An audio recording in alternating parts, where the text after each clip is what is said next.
breaking news as we come on the air. The mid-air scare minutes after takeoff. A Southwest pilot taking evasive action to avoid colliding with a military jet. And severe storms in the Northeast and heat alerts for more than 130 million from Texas to Maine. First terrifying moments on board a Southwest flight from Los Angeles to Las Vegas. The pilot taking sudden action, dropping nearly 500 feet to avert a mid-air crash with a military jet.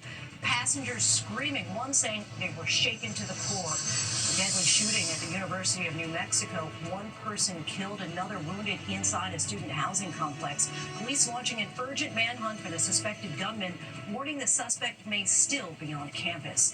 Dangerous storms rolling over New York City and the Northeast. Thunderstorms, flash flood alerts, and winds gusting up to 70 miles per hour. Heat alerts from Washington, D.C. to Philadelphia to New York. Temperatures feeling like triple digits. The Washington Monument closing early today. Emergency rooms bracing for a surge of patients overcome by the heat. Tonight, President Trump refusing to rule out a pardon for Jeffrey Epstein's former companion, Ghislaine Maxwell, now serving 20 years in prison for sex trafficking. Sources tell ABC News Maxwell received limited immunity for her 2 days of meetings with the Justice Department. Her attorney says she was asked about 100 different people and didn't hold anything back. Overseas tonight, the U.S. military launching a dangerous ground raid inside Syria. American forces targeting an alleged ISIS leader. Haunting images inside Gaza. Hungry children making desperate pleas for food. ABC News cameras inside a pediatric ward. Children weak, thin, and frail. The Hamas-run health ministry says dozens have died from starvation. Tragedy at Hershey Park. A 9-year-old girl pulled from the wave pool. Lifeguards trying to revive her. A bizarre moment in Florida why Chuck E. Cheese's mascot was arrested and handcuffed in front of children. ESPN reports the NFL is fining more than 100 players from roughly half the teams in the league. The players accused of selling Super Bowl tickets above face value. And America's strong tonight. The 5-year-old child prodigy taking the stage at Carnegie Hall. How he got there. From ABC News World Headquarters in New York, this is World News Tonight with David Muir. Good evening, everyone. Thanks so much for joining us on this busy Friday night. I'm Lindsay Davis in for David. We begin with that breaking news, an alarming mid-air scare just after takeoff. A Southwest pilot taking evasive action to avoid colliding with a military jet. The Southwest flight from Los Angeles to Las Vegas dropping nearly 500 feet, passengers screaming. 2 flight attendants were injured. The other aircraft, a Hawker Hunter, a former British military jet. What we're now learning about that plane. Tonight, passengers are speaking out, one saying it felt like they were in a free fall, another that they were shaken to the core. ABC's Trevor Ault leads us off with the details just coming in.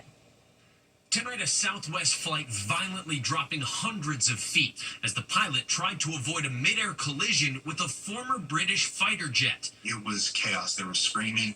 There was just people were frightened. It happened about 6 minutes after takeoff at Burbank Airport. The plane bound for Las Vegas suddenly dropping 500 feet when the Southwest pilot got a warning from the collision avoidance system. It was about, I would say, an 8 to 10 second drop of free fall. Never experienced that. It's terrifying. It shakes you to the core. As the plane leveled off, passengers say the pilot told them what had happened. 2 to 3 minutes later, the pilots got on the intercom and told everybody that they had maneuvered the aircraft to avoid a mid-air collision. Passengers say the fasten seatbelt sign was still on, but drink service was just starting. All that I could physically see was that the flight attendant was injured. It looked to me like that she had a head injury because she had the ice pack on her head for the remainder of the flight. It comes just days after a Delta regional jet landing at Minot International in North Dakota made a hard turn after spotting a B-52 bomber. The Air Force says that military jet seen here flying over a state fair had its location turned off and was never told about an inbound commercial jet by Minot's air traffic control. And tonight, passengers on board that Burbank flight say they're stunned. It felt out of your control. It felt very scary. You just didn't know what it was. Lindsay, it's not clear why that 66-year-old retired fighter jet was in the area or how close it was to that Southwest plane, but 2 flight attendants were injured, and the FAA is now investigating. Lindsay? Terrifying moments, Trevor. Thank you. Now to the dangerous storms and life-threatening heat. More than 130 million Americans on alert from Texas to Maine. The heat index feels like temperatures more than 100 degrees across the Northeast. D.C. hitting 106 degrees today. Philly, 108. 101 in both New York and Boston. Cities sweltering. New York declaring an air quality alert. Emergency rooms ramping up. Severe storms rolling through with heavy rain, flooding, and strong winds. Floodwaters tearing through burn-scarred areas, destroying at least one home in New Mexico. Brittany Bell has the forecast in a moment, but first, ABC's Morgan Norwood reports here in New York. Tonight, powerful storms targeting the Northeast as millions swelter in searing heat from Philadelphia. The extreme heat alerts are in place until 9 o'clock tonight. That's for heat indices between 105 to 110 degrees. To Washington, D.C., our Perry Russell on the Mall, where it felt like 106 today. Here at the Washington Monument, the extreme heat forcing the National Park Service to shut things down early today. They do not want people waiting in line in this heat with fears they could pass out. New York City closing in on a record real temperature of 97 degrees, well over triple digits when you factor in stifling humidity. Dangerous and potentially deadly. When it starts to progress into heat stroke, that's when patients typically come in and they're very confused. Emergency rooms in New York City bracing for a surge in patients with heat stroke. We're seeing a lot of younger patients just because they're out and about in the city, maybe not drinking as much as they should be, not hydrating enough, that are coming in just from passing out in the subway, on the streets. The extreme heat fueling floods across the Midwest from Chicago to Kansas City. And in the West, homes washed away for the 3rd time this month as monsoon rains slammed burn-scarred Ruidoso, New Mexico. And Lindsay, that extreme heat combined with pollution is worsening air quality, triggering alerts for New York City and parts of the upper Midwest. Bottom line, those same groups at risk for heat illness, where they're now being told to limit time outdoors due to the haze. Lindsay? And of course, drink lots of water. Morgan, thank you. Meteorologist Brittany Bell from our New York station WABC joins us now. Hi, Brittany. Can the Northeast expect some relief from the heat anytime soon? They can, but unfortunately, Lindsay, the severe weather is the price to pay for this relief from the heat. So right now, let's get right to it. There's a severe thunderstorm watch that includes most of the Northeast lasting until 9 p.m., including New York City. Already multiple reports of wind damage, especially across New Jersey and the Hudson Valley. Now the heat is building across the Southeast this weekend through early next week. Heat indices ranging from 103 to 113 degrees. Raleigh, 108 on Saturday afternoon. Even into next week, look at Memphis and Jackson on Tuesday. Heat index numbers approaching 111 degrees, even in Charlotte on Monday, 109. The flash flood threat also continues from Wichita all the way to Chicago today. Lindsay? Brittany, thank you. Next tonight, the Jeffrey Epstein case. President Trump refusing to rule out pardoning Ghislaine Maxwell, who's currently serving 20 years behind bars for sex trafficking. The president, on his way to Scotland, said, "I'm allowed to do it, but it's something I have not thought about." Meanwhile, sources tell ABC News Maxwell received limited immunity for her 2 days of meetings. And what we're learning tonight about what she was asked. Here's ABC's chief investigative correspondent, Aaron Katursky. Tonight, President Trump's refusing to rule out a pardon for Jeffrey Epstein's former companion, Ghislaine Maxwell, who's now serving 20 years in prison for sex trafficking teenage girls. Would you consider a pardon or a commutation for Ghislaine Maxwell? It's something I haven't thought about. It's really something I'm allowed to do it, but it's something I have not thought about. As the president spoke, Maxwell was meeting for the 2nd day in a row with Deputy Attorney General Todd Blanche, who until recently was Trump's personal lawyer. Trump once socialized with Maxwell and Epstein. When Epstein was arrested in 2019, Trump said they'd had a falling out and hadn't spoken in 15 years. Maxwell has long faced questions. Ask you about all the allegations that have come out, Ghislaine. Happy New Year. When she was arrested, the president said he wished her well. Sources tell ABC News it was Maxwell who requested this week's meetings with the Deputy Attorney General and that she was granted a limited form of immunity so she could answer questions without fear it could later be used against her. She was asked maybe about 100 different people. She answered questions about everybody. And she didn't hold anything back. In May, Attorney General Pam Bondi reportedly told the president his name appeared in the Justice Department's Epstein files multiple times. Trump denies that briefing ever happened.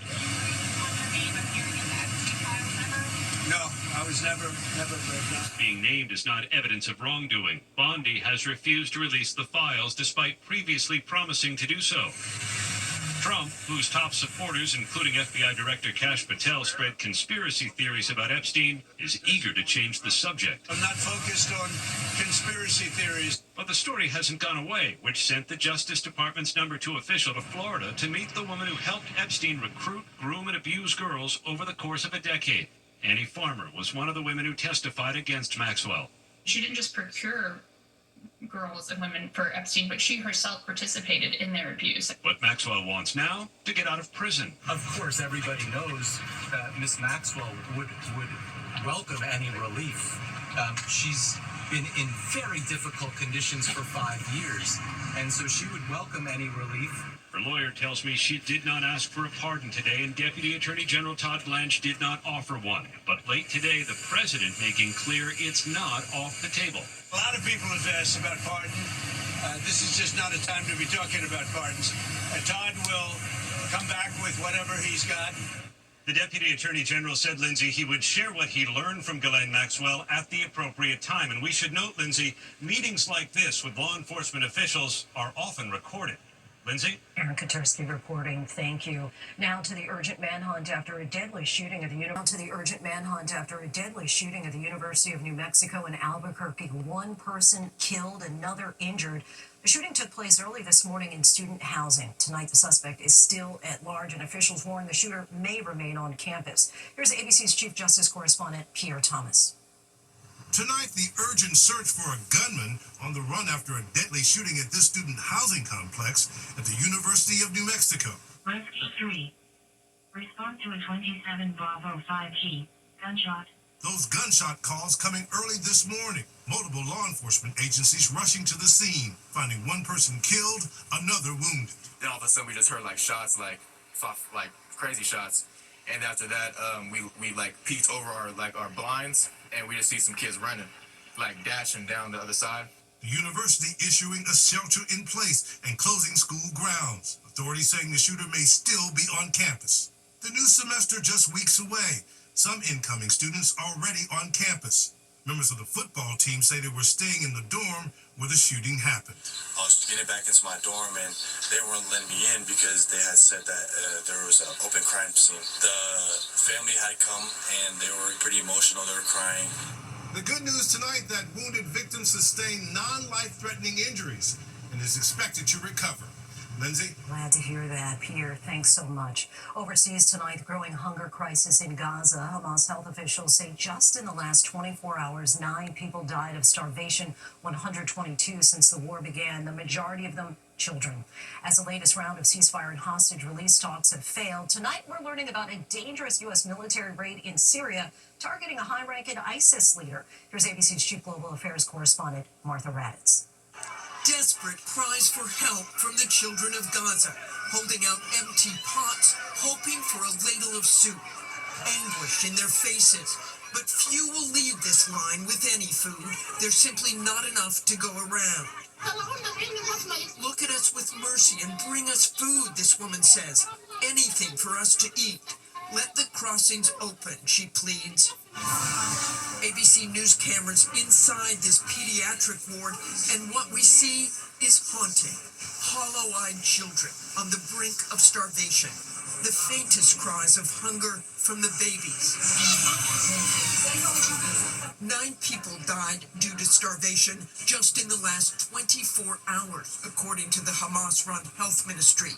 American doctor Travis Moline describing the horrors he's seeing inside Gaza's Nasser hospital. You can see the desperation. You can, it's palpable that people need food. No one's asking for anything else right now. Israel blaming Hamas, saying they steal food, but the IDF has limited ground deliveries, although today announcing plans to coordinate new airdrops of aid.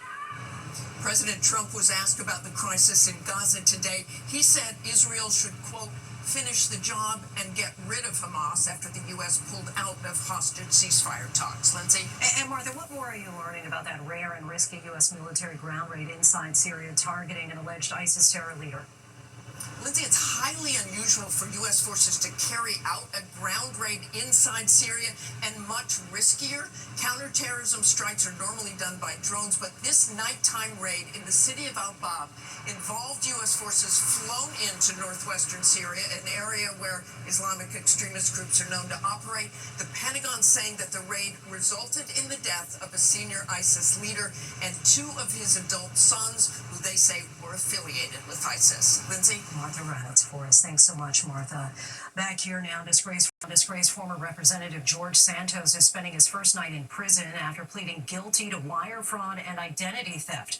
The Long Island Republican reporting to a prison in southern New Jersey. He's sentenced to 7 years. Santos was expelled from Congress after fabricating much of his life story and admitting he deceived donors to fund his campaign. When we come back, tragedy at Hershey Park, a 9-year-old girl pulled from the wave pool, lifeguards trying to revive her, and why police arrested Chuck E. Cheese's mascot, handcuffing him in front of children.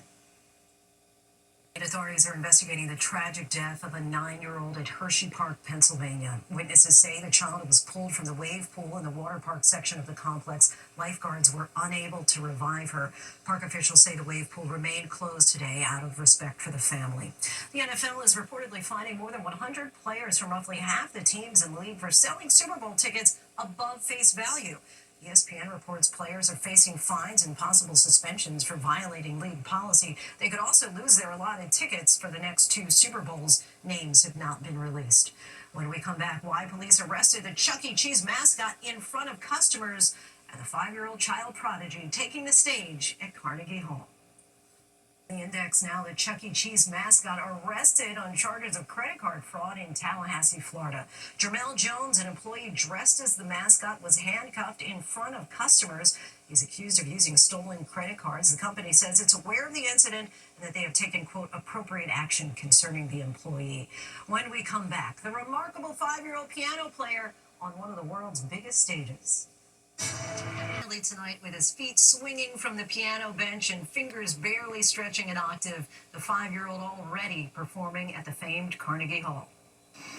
Carnegie Hall in New York City, the dream stage for musicians around the world. But for Alec von Cacciadorian, that dream is already a reality at just 5 years old.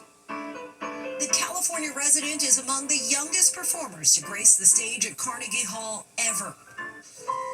Alec's been playing the piano since he was a baby, striking the keys even when he could barely reach them. His talent was evident, a piano prodigy.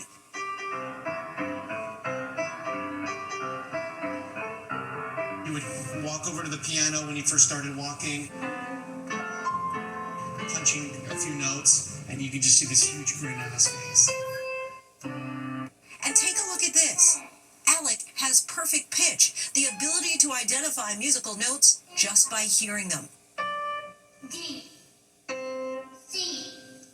A talent it's estimated is shared by only 1 in 10,000 people. D flat. And a few weeks later, Made it to Manhattan. Alec in New York City, invited to perform at Carnegie Hall's Weill Recital Hall, one of several young musicians performing at the New York Classical Debut Awards Gala concert. And there it is, Carnegie Hall.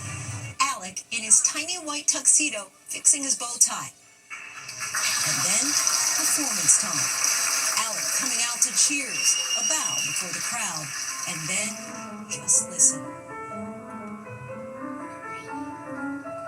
From his tiny 5-year-old fingers, majestic music, Alec conquering one of the world's most iconic stages without a trace of fear. I wasn't nervous. It's my dream come true.